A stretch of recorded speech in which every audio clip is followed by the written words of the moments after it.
Get your explorer hat. We're going exploring. We need to get those. We do. Especially with a background like this. But there's a place that needs your help this week, and we're giving you an inside look at the Children's Discovery Museum, or Discovery Children's Museum. Yeah. And for those who've been wanting to check it out, you've got what's new.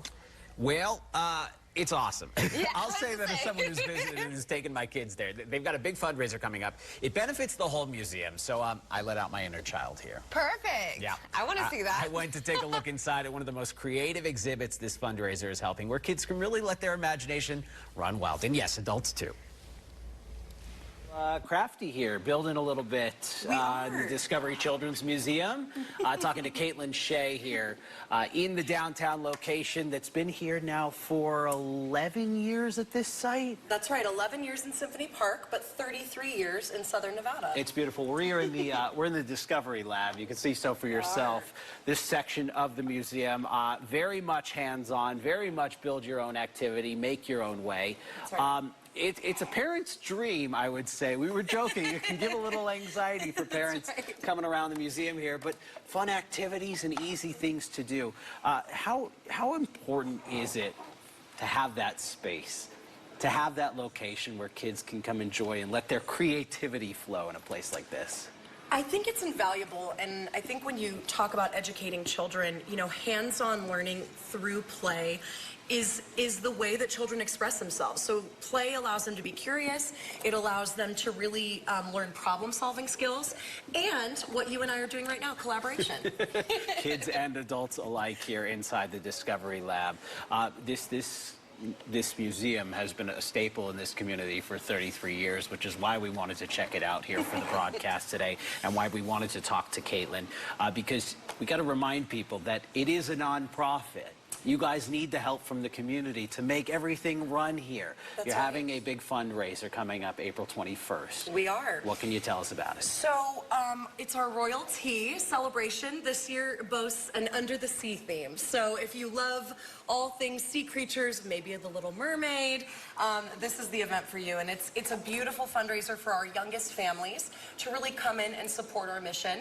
And as you mentioned, we are a nonprofit, and it's so important for people to understand that whether you buy a ticket or you donate, you are supporting the magic here. We could not do this without the community and without our generous supporters. I don't know what I'm doing here exactly, Marco. I'm figuring something out, but guess what? Now we're going to trade as we work this out. Okay, I love Let's that. switch boxes here. Here we go. Caitlin, how vital is it? How big part of the process is this fundraiser to keeping the lights on around here? I mean, is it the biggest thing you guys do all year? It's one of our largest events. I think that's definitely safe to say. It's a six-figure event. We have an incredible committee. I would never take credit for their work. They have done a beautiful, beautiful job. But, you know, fundraisers are really all about exposure and awareness, right? So creating awareness for what we're doing here, creating a priceless opportunity for families who maybe cannot always afford to come here. Yeah. You know, our admission subsidy program sees 23% of our visitorship a year. So 260,000 people, children and families, come through our doors every year. So it's important. It's a big part. All right, check this out. Check this out. These are some creations that kids have made here in the Discovery Lab. I want to highlight some of these beautiful productions. This almost looks like a church or a place of worship, complete with stained glass windows on here and little people in front. I got to ask you, Caitlin, seeing the faces come through this Discovery Lab on a daily basis. You guys are open 6 days a week, right, during the school year? During the school year, and then very quickly here in May, we will be open 7 days a week, so parents can come in anytime with their kids. What's it like for the kids to come in, see their creations? I just pulled these off the wall here. See their creations on display and know that something they made has a home here in the museum. I think it's really invaluable, right? It's the idea that there's no right way to create.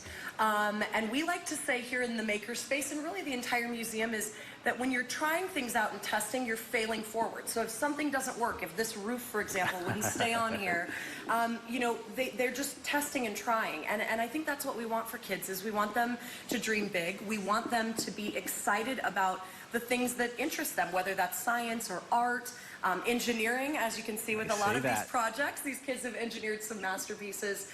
But, you know, it's so important. You know, they're the future of our community. So if we don't give them a chance to really express themselves and kind of learn what they're really good at, we won't have the future newscasters or fundraisers, right?